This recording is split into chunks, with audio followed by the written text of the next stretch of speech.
안녕하세요. 궁을 찾아 떠나는 여행 김성입니다. 오늘 첫 방송인데요. 궁을 찾아 떠나는 여행은 우리의 문화유산들을 찾아보고 또 그에 대한 이야기를 듣는 시간입니다. 오늘은 문화유산 해설사로 활동하고 계시는 궁알의 김성민 해설사님 모시고 말씀 나눠보도록 하겠습니다. 해설사님 안녕하세요. 예, 안녕하세요. 반갑습니다. 이렇게 함께해 주셔서 너무나 감사드리고요. 이 궁아리에서 활동을 하고 계시는데 궁아리가 어떤 단체인지 소개를 좀 부탁드릴게요. 예. 궁아리는 2009년 생명의 전화 종합사회복지관 직업훈련 프로그램 문화재 해설사 양성교육에 참여해서 자격을 얻은 사람들이 모인 단체인데요. 네. 처음에는 각자의 역량을 강화하자는 취지에서 취업 동아리로 출발을 했었습니다. 네.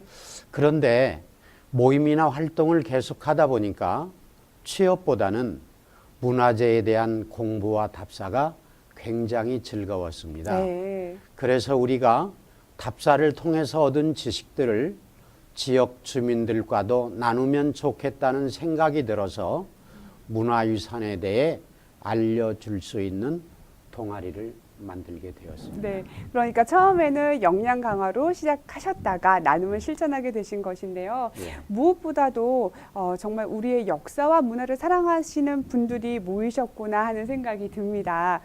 그러면 현재 그 진행하고 계시는 프로그램들에는 어떤 것들이 있나요? 예. 매년 1년에 2번 봄, 가을 정기적으로 인문학 강의와 문화재 해설을 하고 있습니다. 네. 금년 봄에는 역사와 문화재를 주제로 인문학 강의가 8회, 성인 문화재 답사가 8회, 그리고 초등학교 고학년을 대상으로 제3기 문화재 탐방학교를 총 10회 이렇게 열고 있고요. 네. 이 프로그램들은 월곡동에 있는 생명의 전화 종합사회복지관에서 진행되고 있습니다. 그러니까 인문학 강의도 있고 문화재 답사, 문화재 탐방학교까지 정말 다양한 그 활동들을 하고 계시는데요.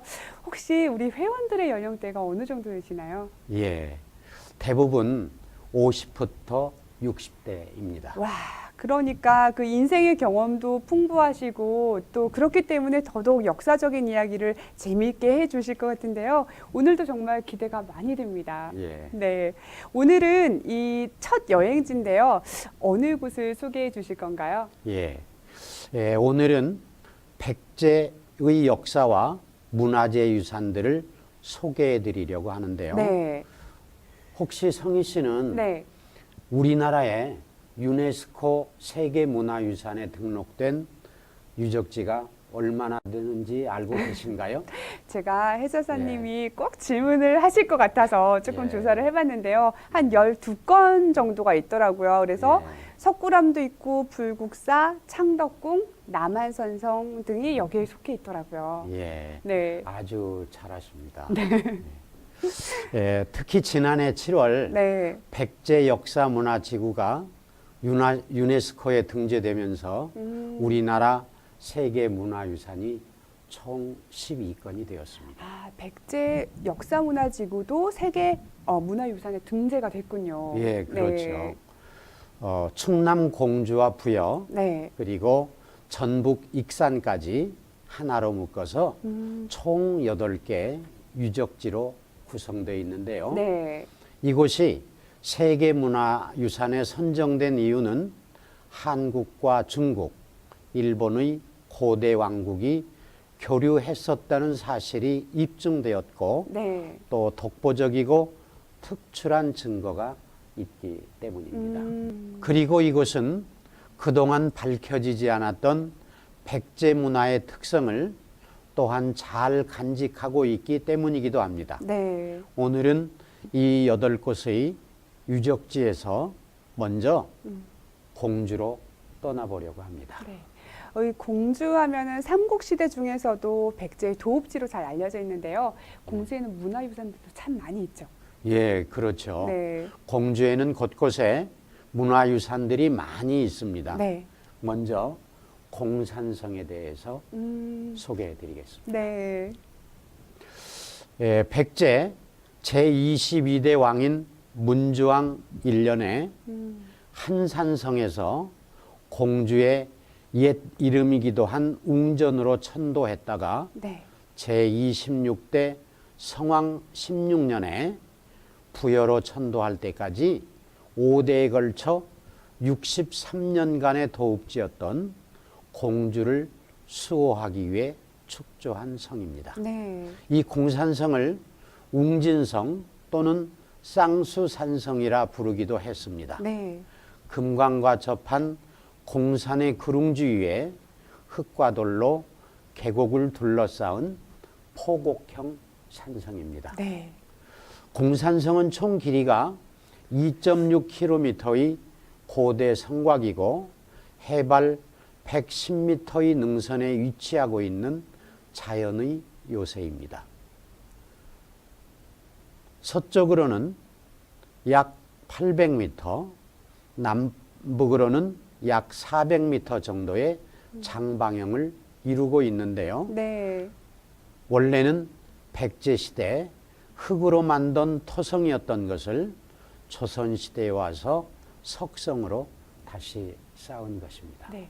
공산성 정경도를 보니까 꽤 넓은데요. 공산성 안에도 유적들이 곳곳에 보이네요. 예, 그렇죠.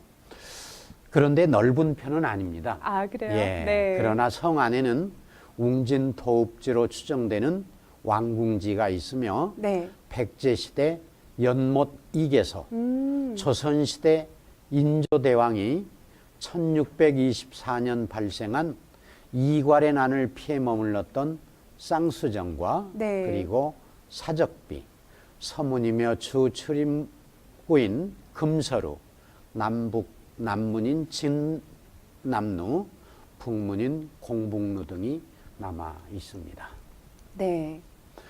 예, 그리고 동문과 서문은 최근에 복원하였고 주변에는 유유히 흐르는 금강과 울창한 숲이 어우러져 절경을 이루고 있는 곳입니다. 그러니까 역사와 문화 그리고 아름다운 자연이 이렇게 참 잘 어우러져 있는 곳이네요. 예, 그렇죠. 네.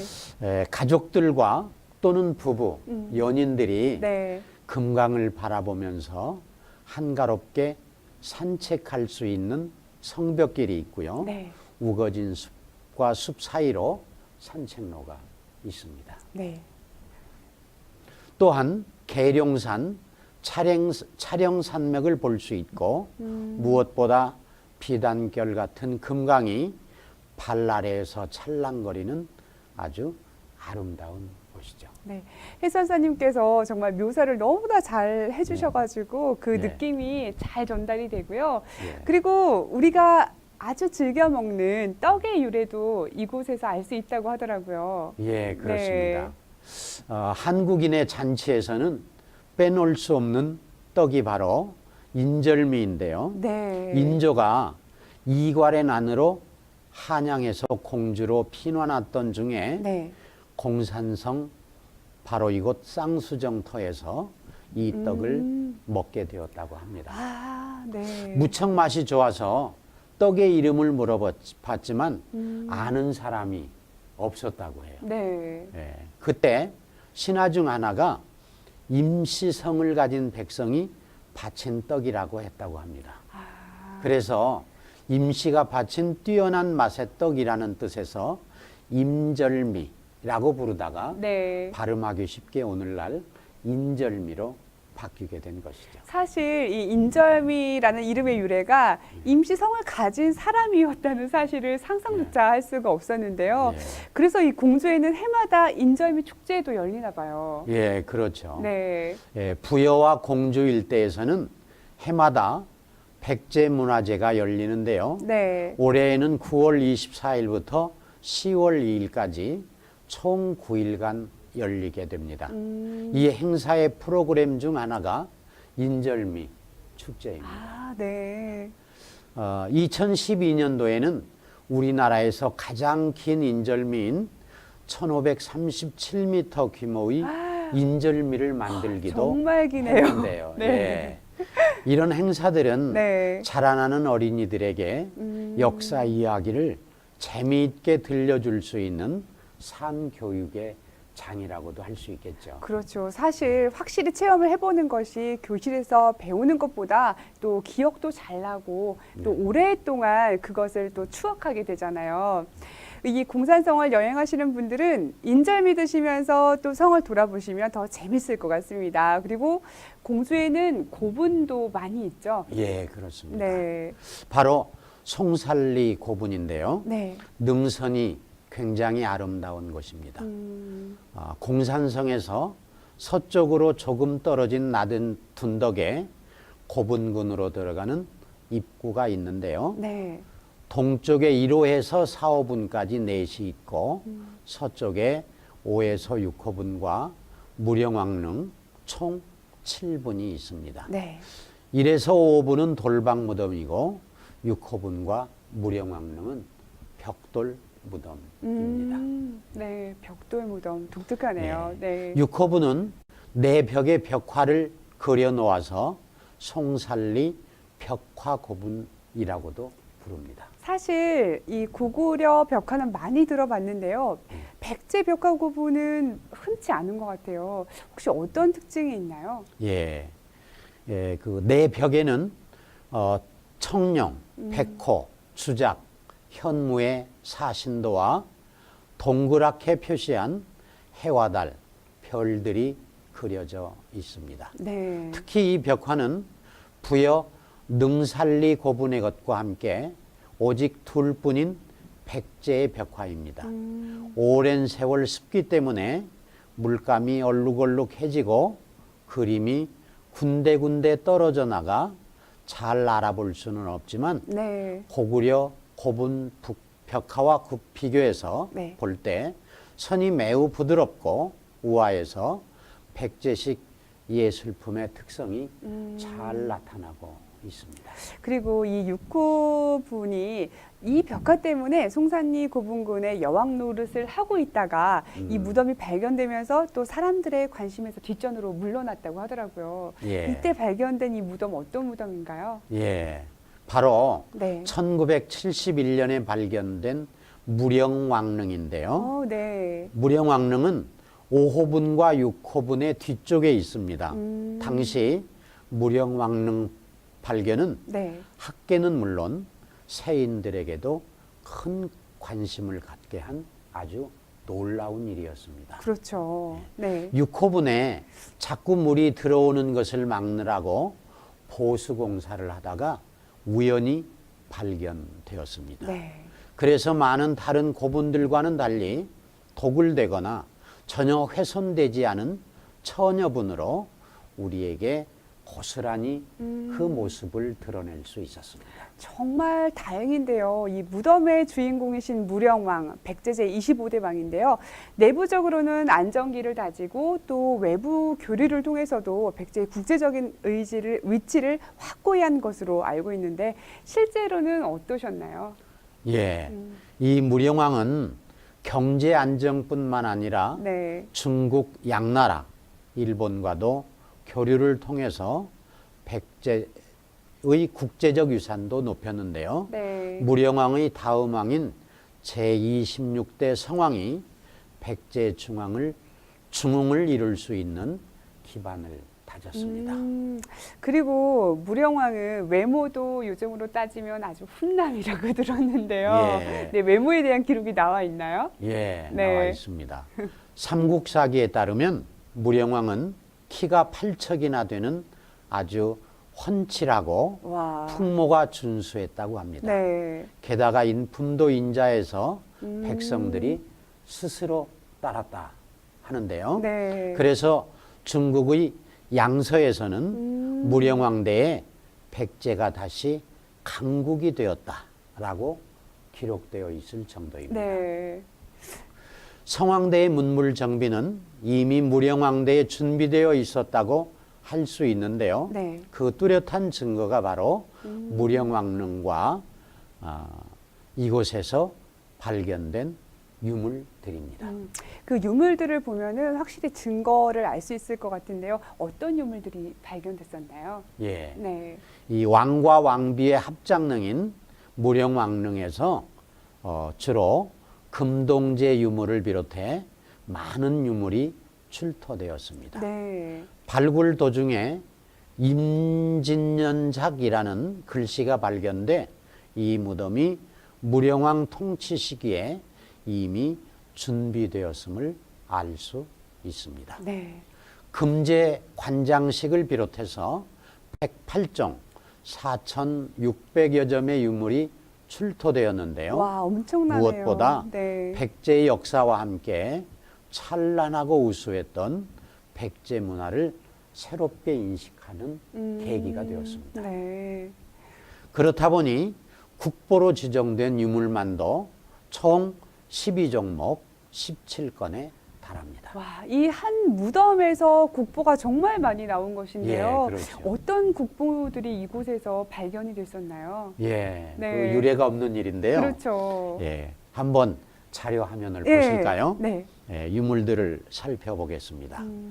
국보 제154호인 왕금제관식이 있고요. 네. 그리고 제155호 왕비 금제관식이 있습니다. 모양이 비슷한 듯 하면서도 또 다르네요. 예, 네.